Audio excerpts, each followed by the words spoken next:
evening from Vietnam. Good afternoon to you, John. Thanks a lot for spending your afternoon to join our program to share your journey, your dreams, your visions, and the journey that lead into what you've been doing today. And on behalf of the listeners around the world, I want to say thank you. Thanks for having me. It's a delight. As we were just discussing before, it took us a couple of years to make this call happen I because of know. different reasons, and now we're both here. So really delight to be here. Yeah, and you came to our country 10 years ago, and it's been a huge, a lot of change in Vietnam in the past 10 years. So if you decided to bring your family here, and now you have a new friend, new family, we would love to take you out to show you around, okay? Yes, thank you. Indeed. Now with an expanded family, father of two, it's time to show them to, yeah, probably my favorite country in Asia, together with Japan, and hang out together, have some food, enjoy the beautiful country. So let's put that on the agenda for uh, Absolutely. for the next Abs- Vietnam trip. Absolutely, and congratulations on the newborn baby, 3.5 weeks. I'm so happy for you and for your family. Congratulations. Okay. Thank you, thank you. I've stopped most of my work activities for now, but this call with you was one of the very few things I decided to still say yes to in these first weeks afterwards. So yeah. I appreciate that. I appreciate that. And John, since you came to our country, you know our people, our culture here a little bit, right? So 6 weeks, at least you have a lot of taste about, how things and how we live in here. So in our culture, it's very honored if we can have you to share a little bit about who John is and the work that he's doing. So would you please do that honor first? Yes, absolutely. So I would say I'm a father, first and foremost. I'm a founder and I'm a facilitator. So I'm a father of two, very proud father. And this is sort of the core of what I'm doing on my day to day, especially with young kids. I'm a founder because I've always been entrepreneurial. I founded a leadership and team development organization. Yeah, that's really designing learning and development experiences that helps leaders and teams develop what AI cannot replicate. So real human wisdom, discernment, critical thinking, authentic presence, vulnerability, the capacity to really attune and connect to a human and to a group of people, and also emotional and somatic intelligence, the capacity to step into the wisdom that we hold inside if we're really centered and aligned to our values rather than just trying to get all the input from the incredible tools that AI offer us, and yet that are not worth as much if we don't sort of combine them with our humanity, right? So this is where I come in and a facilitator because that's the core of what I do. I love to facilitate meaningful, fun, impactful learning and development experiences with ambitious, driven, smart people that know how to create a life that looks really good on paper and that can be really successful, but do not always know how to create that same level of fulfillment and depth inside. And Mhm. this is also one of the things I really love about Vietnam and the whole Eastern philosophy and wisdom, where I've spent so much time, because there is still more emphasis on that inner wisdom, on the sacred, on the spiritual, and to integrate that with the material that we maybe do quite well in the Western world. But I think it's all about the integration. So maybe that's on a philosophical level what I do, integrating the spiritual and the material in service of human-centered, purpose-driven, connected ways of working. Wow, introduced so beautifully. And John, you have a beautiful journey, helping leaders to get better, bring this the philosophy of the East to meet with the philosophy of the West to help people to find the inside and the outside, that can collaborate and work well, right? And you introduce to us in less than 2.5 minutes. That's not fair, okay, John? So we're gonna dive deeper in this conversation to understand more about your dreams, your journey, and we're gonna have a good conversation further from there. Sounds good to you? Yes, absolutely. Okay. I'm already having fun with you, so let's keep Yeah. it rolling. Alrighty, so let's travel time first. You came to Da Nang, that's where I was born, okay? And when I was born 40 something years ago, it's a very, like devastated city, small, and poor. And my family also, was poor. So one night we had electricity. The next night we did not have electricity at all. So my childhood is full of dreams. And one day I wanted to become an astronaut, flying to the moon. I love to see how bright it is up there. But life Wow. has taken me to a different path. So for John, when you were little, what was your dream about the future works that you are going to offer and offer service to the world? Yeah, thanks for sharing. That story touched me because my wife's parents are Ukrainian. She's Ukrainian, and now they have 8 hours a day, no electricity. So I have been privileged enough to grow up, without these kind of situations. But I'm very close, obviously, to my wife and her parents, and they are now in that reality because of the war in Ukraine to not have electricity. So I try to stay in touch with sort of the privilege that we have to live in a safe place. For me, that's Berlin, and to do meaningful work. Um, so yeah, if I go back to my childhood, the big dream was to become a football player. I Football won't lie player? about it. I can come up with romantic stories that I already knew from my childhood that I was going to do exactly this work, but I had no idea. I was focused on a lot of other things, and yeah, I've always loved football. I still love it, and I wanted to um, be on that pitch in the Champions League. And so that was I would say I think one of the bigger ones. There was short periods where I wanted to work in an ice cream factory because I love ice cream. Being an actor as well, but yeah, it was around football, being part of a team. You could say it was already there, creating a beautiful, positive team environment that's really connected, that wants to perform well. So there's a lot of parallels in a way. And what's funny is that a couple of weeks ago, I actually have been able to do some work with FIFA and do Ah, a team development offsite with one of their teams.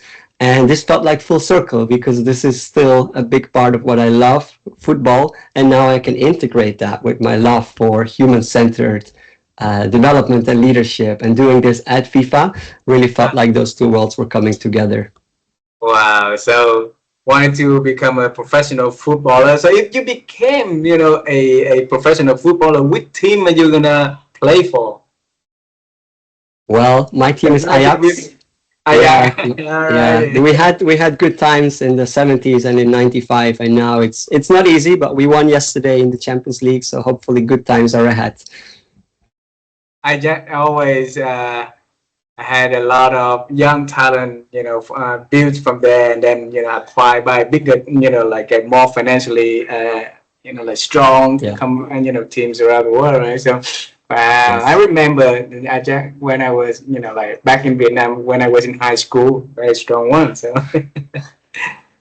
hey, and how did that dream of becoming a football player, ice cream, a worker in the factory, or like an actor, becoming like entrepreneur? What leading to that path? How that dream informed where I am right now? Yeah. Yeah. Okay. Yeah, I guess this is an interesting question. I haven't looked at it in this way yet, but as I was just speaking, I think being part of a team Right. playing football at the highest level has a lot of things that I'm doing right now. I'm supporting teams and leaders to be a great team that's really human, that's connected, has good agreements, good rituals, lots of psychological safety, but that also still wants to perform at the highest level because I often work with some of the most smart, ambitious people working in top tier organizations like Google, L'Oreal, FIFA, Audible, Amazon, Vinted, Get Your Guide, as well as many startup scale ups. So it is a form of the Champions League in the tech world. Like my background is in tech, so I know that world. I've been at Google as a product analyst. I've been a product leader in the startup scale up world here in Berlin, where I live now for 9 years.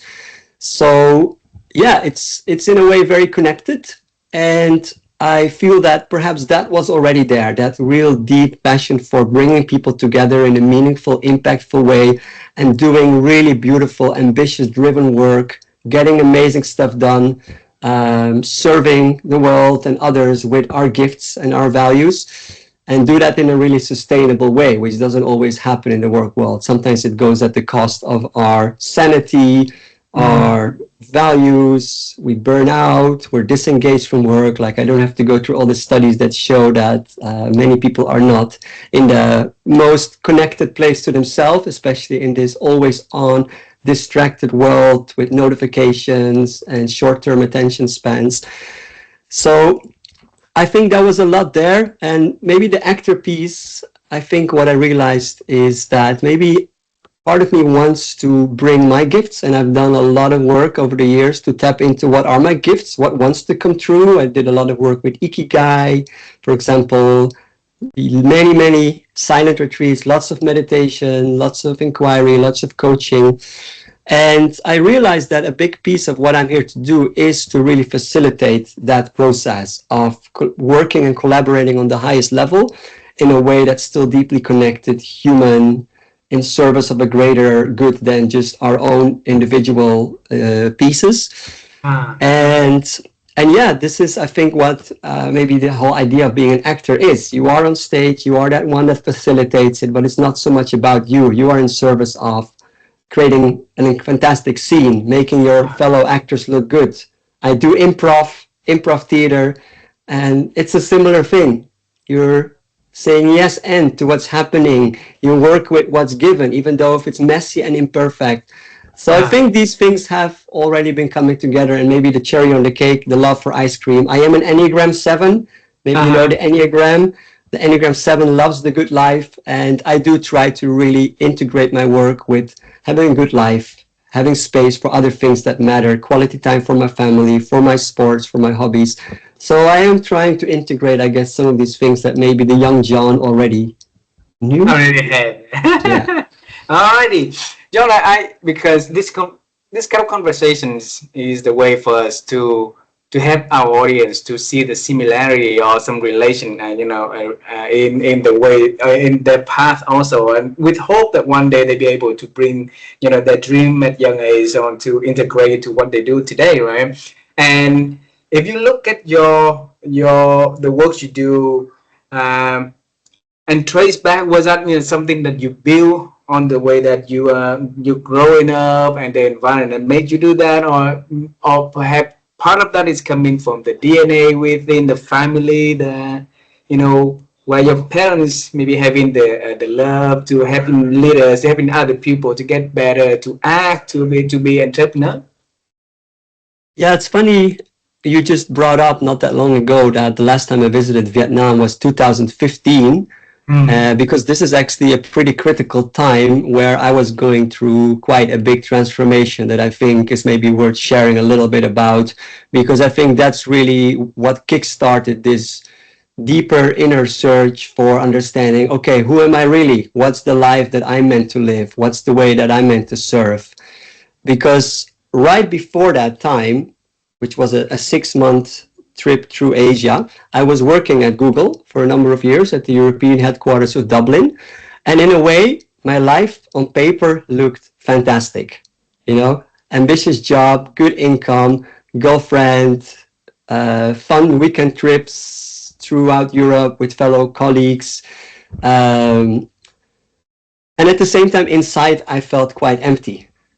Something Oh. wasn't working anymore. So I didn't understand exactly what, but it was a time where I noticed my motivation was dropping. I started having some physical ailments that turned into some chronic pains. I was sleeping quite badly. I had anxieties. I started having panic attacks. So something just was telling me it's not working anymore. And it took me quite some time, quite some inner work to realize that for many years, I was living a life really chasing ambition and experiences. Nothing wrong with that. I think I needed to do that for some time, and it gave me a very rich life living in many countries, traveling around the world, meeting some incredible people. But a lot of it wasn't coming from really deep connection to myself. Mm-hmm. And there was a lot of performance in there.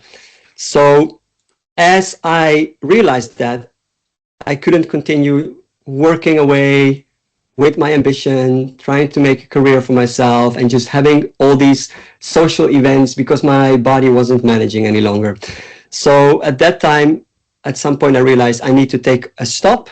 I left my job at Google. I brought back my social engagement to the bare minimum, and I booked a one-way ticket to Asia. And I Ah, spent 6 months traveling across 10 different countries in Asia. And a lot of that time was spent by myself in nature, long walks, meditation retreats.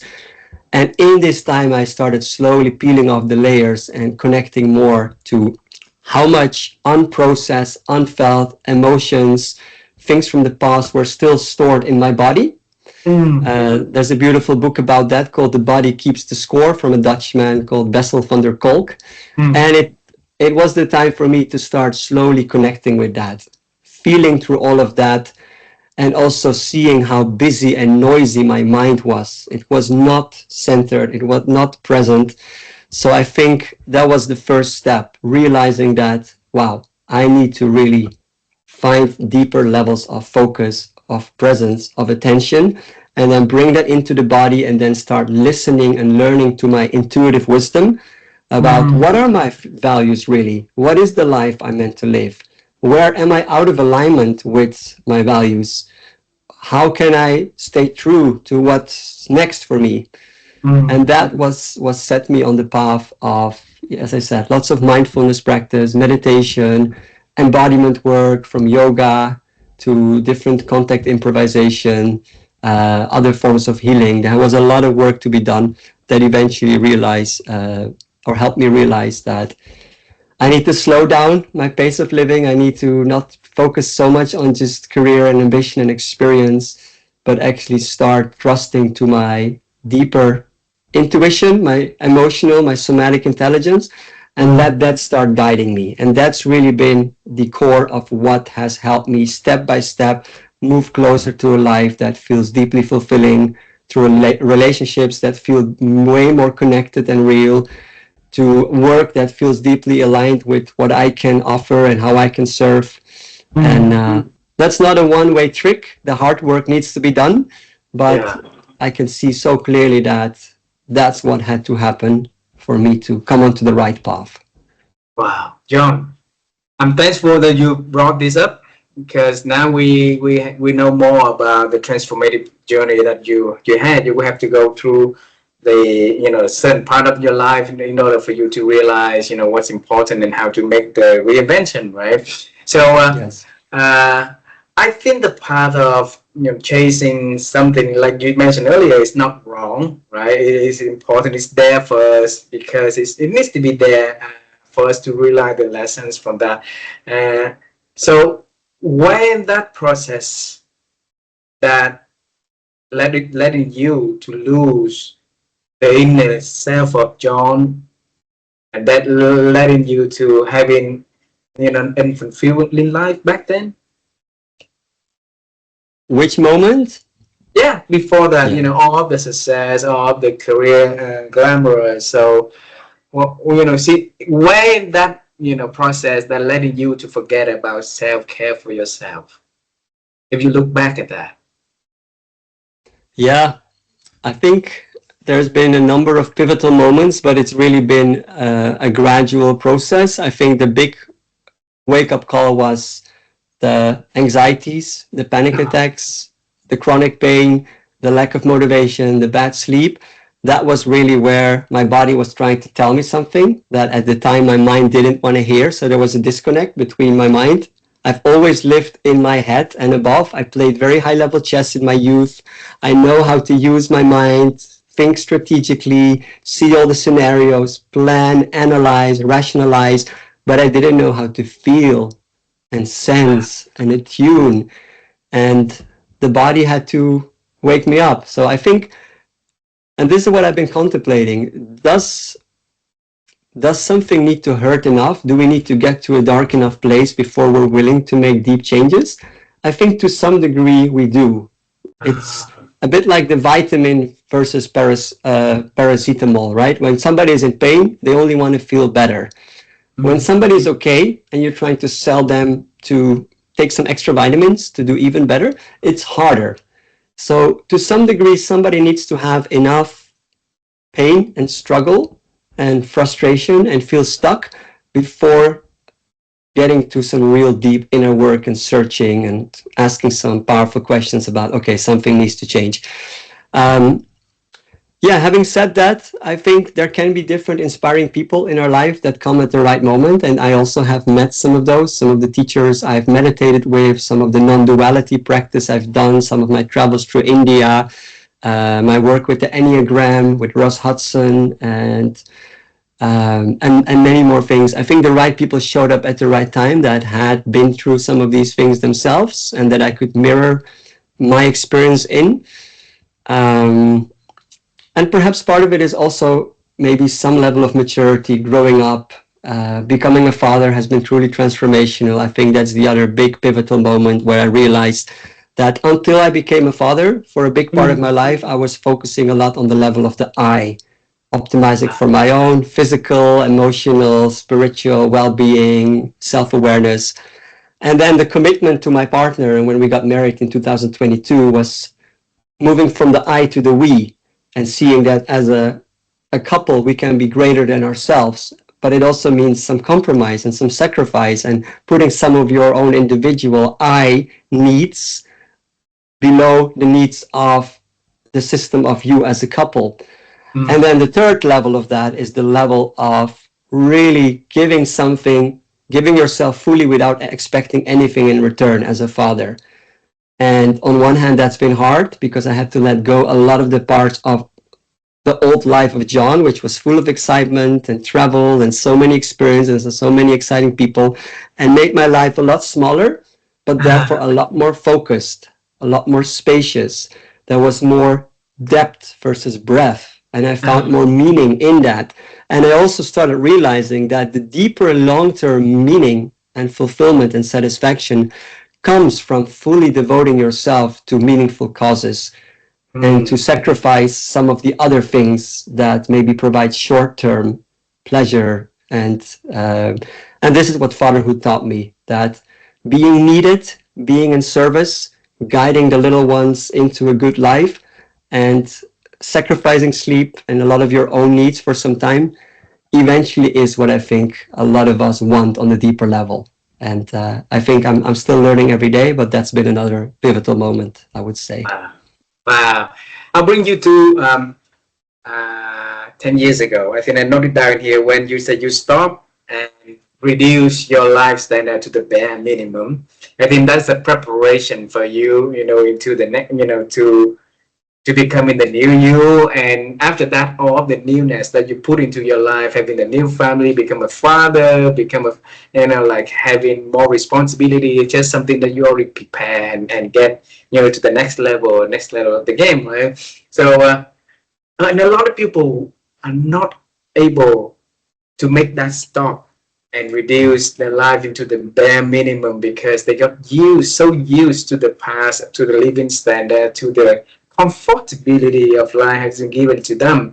So bring us to the practice that you've been doing and control your thinking so that you can shrink it, move into the practice of traveling the world for months to reinventing that John.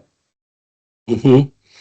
Yeah, absolutely. I think we are so surrounded by constant stimuli with our devices around the corner, emails, notifications, the news, the geopolitical situation. So the amount of input that we get is more than what we can handle, and there's no more space. So our minds are constantly running on treadmills, and therefore we live most of our life on autopilot instead of being aware. There's actual studies that I often include in my leadership and team development. For example, one study from the Mindful Leadership Institute that shows that 47% of the time we spend mind wandering. So almost half of the time every day we are not in charge of where our attention goes. So how can we effectively, proactively live our life and spend our days and give time to what matters most when half of the time our attention is hijacked by all these other stimuli and distractions? So indeed, as you said, a big part of the work that I've done and that I try to support others in, and still in fact continue doing every day, especially now with young kids, it's an ongoing effort to stay centered, to stay present, and to not fall into my old patterns, is learning to train our attention and to move more and more of that space that we are on autopilot into awareness. Awareness is the start of everything else. From a higher awareness, we can then design our day, design our time, choose our priorities. Because a big part that I have learned in my work is around neuroplasticity and the neuroscience of the brain, that what we do, what we pay attention to, and what we think about literally changes the structure and function of our brain. So the old habits, the old patterns, the old scripts, they just keep running the show because that's, as you said, what people have been doing for many years. And that's what happens on autopilot. So if we want to replace some of those unhelpful old patterns and scripts, we need to slowly start little by little changing our habits and changing what we focus on, changing what we do, changing what we think about. And then little by little, those less used brain areas get stronger and stronger and wired together. And that's how people shift into new habits. And that's how they move more from the default mode network, the mind wandering state of the brain, to a level of awareness and attentional control. So it's different forms of practices that can include the breath, the body, mindfulness-based practices that bring us back out of the busy mind into the sensations of the body, into the present moment. That also includes limiting access to a lot of distractions and stimuli. So turning off notifications, limiting email checks, protecting focus time in our calendar, planning time for little tasks so we don't always do them intertwined with bigger tasks. It's really a plethora of different things that are essentially a mix of creating the right internal state, the right internal condition, and the internal level of presence to stay in control and charge of what we say yes to and how we spend our time. And then creating the outer conditions and systems and structures and protection mechanisms that keep all these unhelpful stimuli and distractions away from hijacking us. And that little by little, 1% every day, is what gradually really gets people to shift very big things in their life, their career, their relationships. You mentioned one word is very important in here, is that little by little, right? And I think a lot of people want to see the result immediately. Try to do something and want to see the result right away, and halfway they drop the balls because they didn't see those little things add up, right? So along the journey of transforming yourself, you did a lot of that little by little, little by little, and it took time for you to start seeing the results. So where did you find the courage and the strength to bear with like the delayed process like that? Delayed gratification. It's hard because, as I said, everything is instant gratification. We moved from watching long 3-hour movies like The Godfather, where the first 30 minutes of that movie, there was a very slow wedding scene, and we still had the patience and attention to just sit with that and give ourselves a longer time frame to just slowly get into a deeper experience. And then we moved to shorter videos, and now we're at the level of shorts and reels, where people just constantly need input, stimuli. So indeed, there is this constant systemic influence that doesn't help. And I think for me, what helped me to slowly be able to stretch out my capacity to delayed gratification and optimizing for the long term was, firstly, as I said, it was hurting enough. That was the difficult times that I had to go through. Kept the pain, that kept motivating me to things need to change. Something isn't working anymore. And then the other part was, once I started doing the work and changing my habits and changing my focus and letting go of some of these things like excessive focus on ambition, career, experiences, meeting people, there was more space to actually slow down to feel myself. Because if you constantly are out there doing stuff, you don't stand still and you feel and ask yourself what's actually important right now. So once I started feeling the shifts, I noticed, wow, this feels good. I feel way more calm, present, fulfilled today than I felt that other day. And that becomes the natural fuel. It's almost like once you have been used to showering and you feel good and fresh after a shower, you're not going to go back to not showering anymore, right? Uh-huh.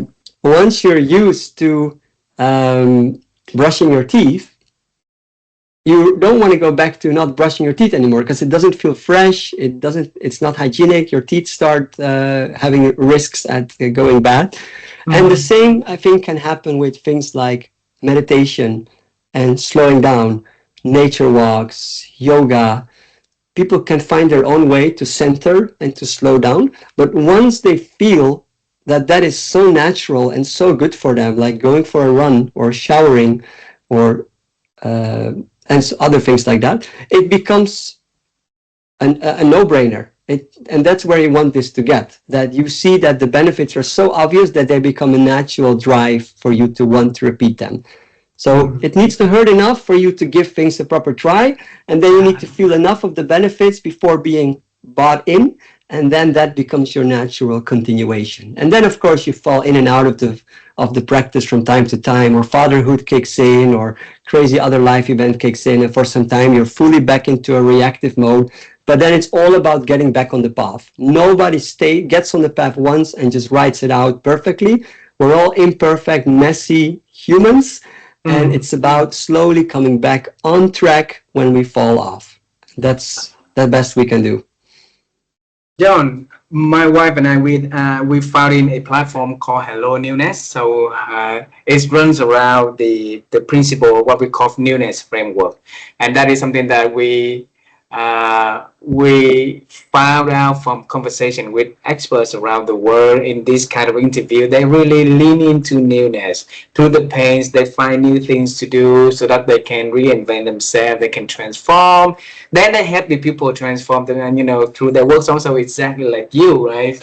So that's a benefit of seeing the newness, the part that maybe we haven't seen before.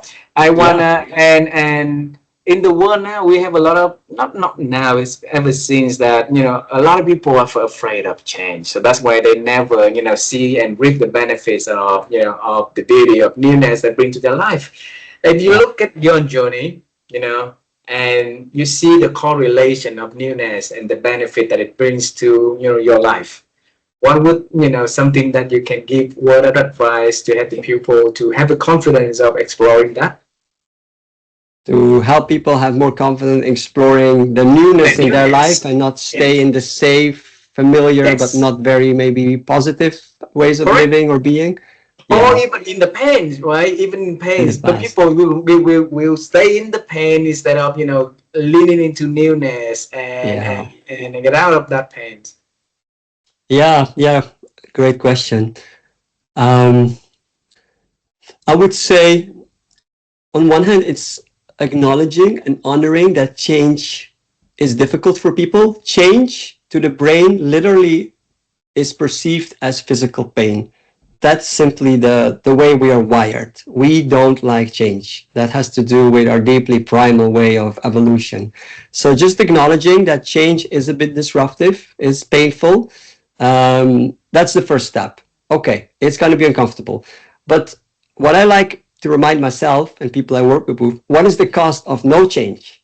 What if we stay in this? Where will we be in 1 or 3 years if we don't change anything? If our current destructive or negative habits and behavior continue the way they are or get worse, where will we be? Why don't you write about that for 5 minutes? That's an exercise they could do. And then once they write that down and they read, it becomes more real that no change can be way worse. So that's the first step, confronting ourselves with the cost of no change and acknowledging that change will hurt. And then from that place, hopefully we are better positioned to say, okay, let's try out change.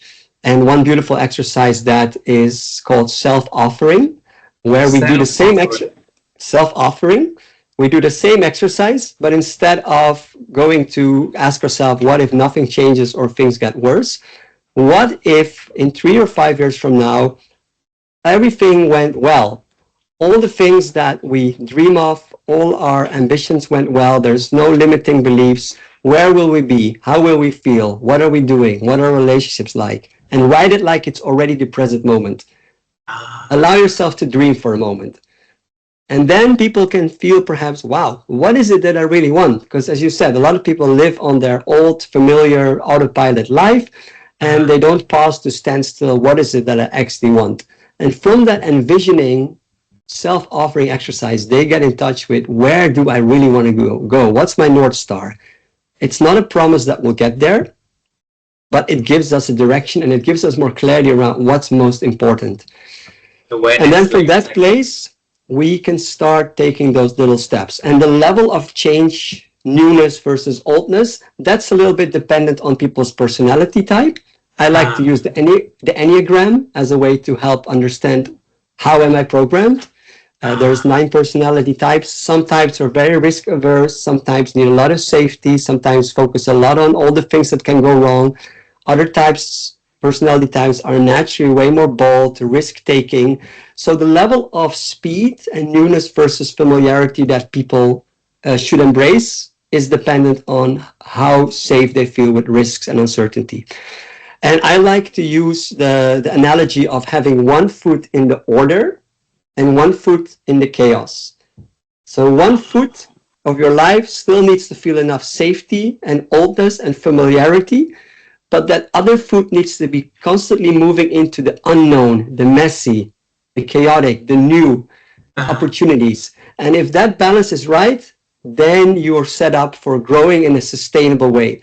If you're leaning too much in the oldness, in the familiar, you become a little bit stuck. You don't grow, you stagnate, you worsen your lifestyle, your habits. On the other mm, hand, if you put too much of your weight in the newness and the unknown and the chaos, you get overwhelmed. And as you yeah. said, you fall back into the old ways eventually, like, I'm never going to try that again. So find your right balance and keep checking in. Am I still in the right place based on my personality type? How much do I need to feel safe? How much newness am I ready to embrace?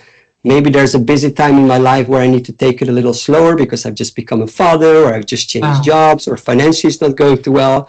Maybe there's a time where I actually have a bit more space and time and attention and resources, and I can lean in a little bit more.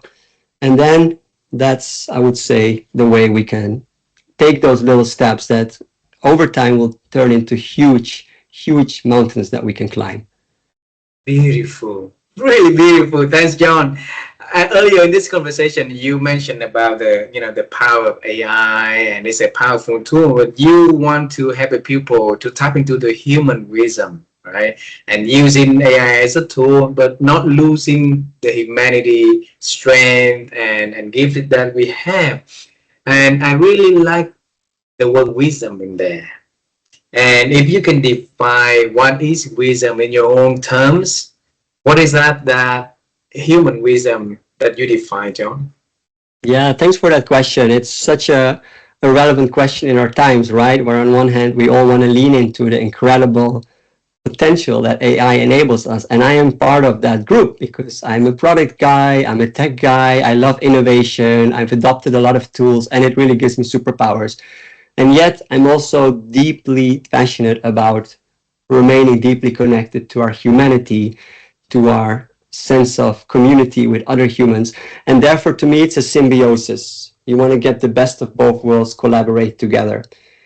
And what that means, wisdom, well, wisdom is something deeply innate. It's certain qualities and skills that I believe, will not replace. It's Mm. things like creative thinking, discernment, empathy, compassion, resilience, intuition, emotional intelligence.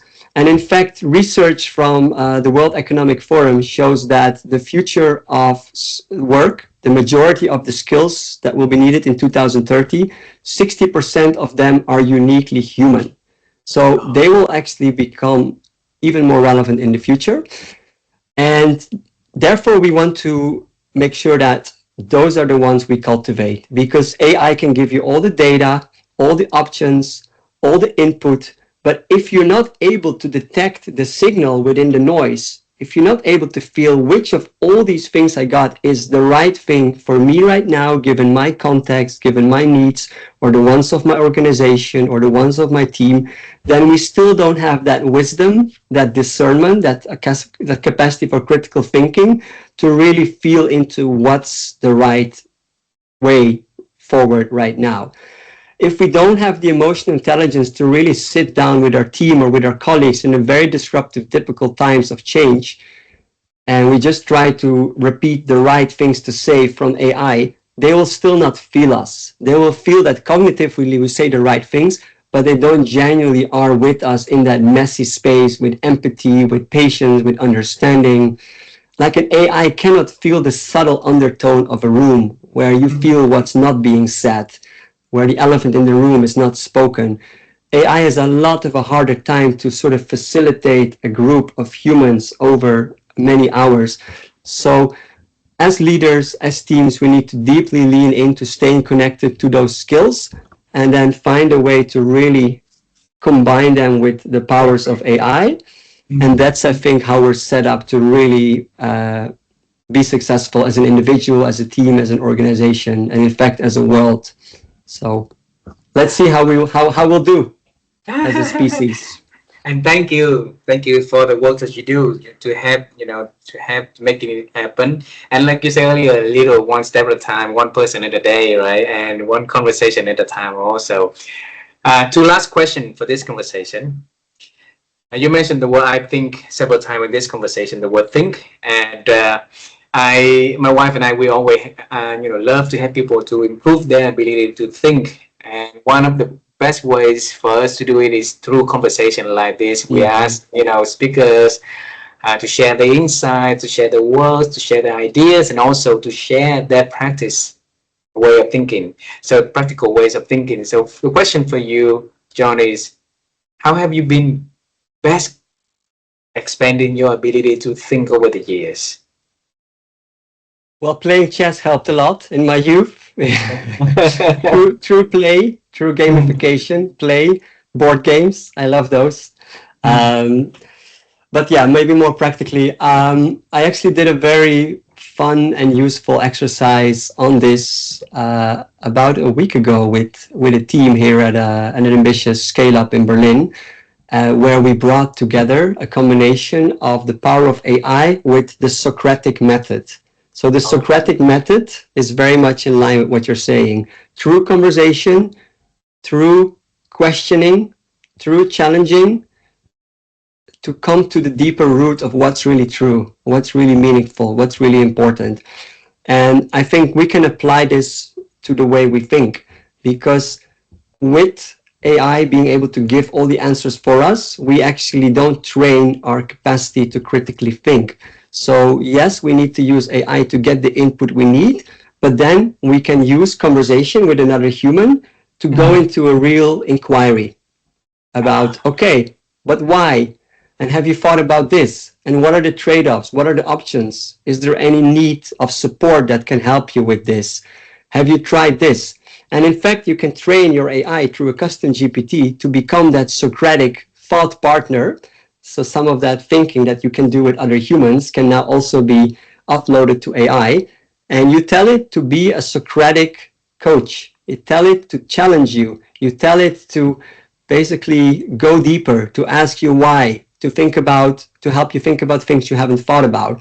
And with every challenge, with every situation, with every project where you're stuck or you need some next steps to be clearer, you can sit down, indeed, with conversation with a teammate and sort of like be in that space of inquiry and curiosity and openness that also taps into the subconscious mind and the intuition. Or you can do that through writing with AI, because writing slows us down. If you want to teach people to think, teach them how to write, is what I've heard. And I totally feel this, because writing means you have to slow down. You just choose the most important things that you actually put on paper. You distill the few things from the busy, noisy, analyzing mind into what's really coming on paper. and you use inquiry and questioning to challenge you and to go a couple of level deeper. And this is the way you stimulate your thinking rather than outsource it to AI. And I would say that's a fun experiment people can try out for themselves and see how it can help them think critically, effectively, and help them move forward on the things that matter most to them. All right. Wonderful. Thank you. Last question. And this time we travel time to when you were little. And I want to carry your old hit with you. Okay. So your oldest is 3 years old, right? My older is just over 2 years. My younger is 3.5 weeks. Yeah. Okay. So assuming that one is 7, one is 5, okay, and you're gonna bring them with us to meet you when you're 7, okay, and you're gonna talk to the three of them about some piece of advice you want them to remember about this life, about living, about working, about friendship, about anything, but only in a minute, in 60 seconds. So what would that John will tell, the John at 7 years old and your two kids? Wow, what a question! In a minute. In Okay, let's 60 see what. seconds, yes. Yeah, let's see what comes up. I'm in this question every day, and I try to be the best guide possible for them. So if I would travel back to myself being 7 years old and see myself sitting next to my 2 year old and my newborn, or maybe when they're 7 and 5, as you said, Yes. the essence I think of what I would really try to tell them is really follow what's true and meaningful to you. Don't follow what the world, politics, media, others are trying to put on you. Discover that deep connection to that inner wisdom and knowing that's already inside that I will help you develop, and let that become your inner compass for how your life wants to be lived. And when you do that, it will help you surround yourself with the right people, because your inner compass will know when it's a yes and it's a no. It will help you find the work that's deeply meaningful for you. It will help you find the lifestyle, the habits, the way of living, the education, and all of that step by step will build the building blocks for a really well-lived life. So stay connected to that deeply inner compass, develop it well, honor it, and it will be your best teacher, your best partner, your best friend in life. Wow. And Exactly I'll be 60 there by seconds. your side. I'll be there by your side to help cultivate that. Beautiful. It's exactly 60 seconds, John. So Okay. Wow. So something and came out there. Yeah. please give our love kiss to your children, to your wives, and our like in regards to the whole family. And John, thank you so much for spending your afternoon to join our program to share your amazing journey of transforming. And thank you for helping other people to also seeing the importance of the inner self, taking care of themselves of so that they can also transform through the works that you do. And that was very important. We love you for doing that, and we look forward to seeing you and your family in person. Okay. That's very sweet. Thanks for having me. It's been a real joy connecting with you, being with you, sharing this conversation about topics that we both really care about. Send my best to your wife as well, and I'm so looking forward for us to have some proper bun bo nambo and pho in Vietnam when we come visit you. And Yay! and yes, this work is a gift. It's not an effort to share this, because I think when we find what we love, it wants to come true. It naturally flows, and we enjoy doing that work. And then when it serves others, it's a win-win. And I think that's what I want to help create for others as well. Being in that win-win. Yeah. Thank you very much, John. I wish you all the best. See you soon. See you soon. Thank Okay. you. Gam on. See you. Cảm Bye ơn. bye. Bye bye.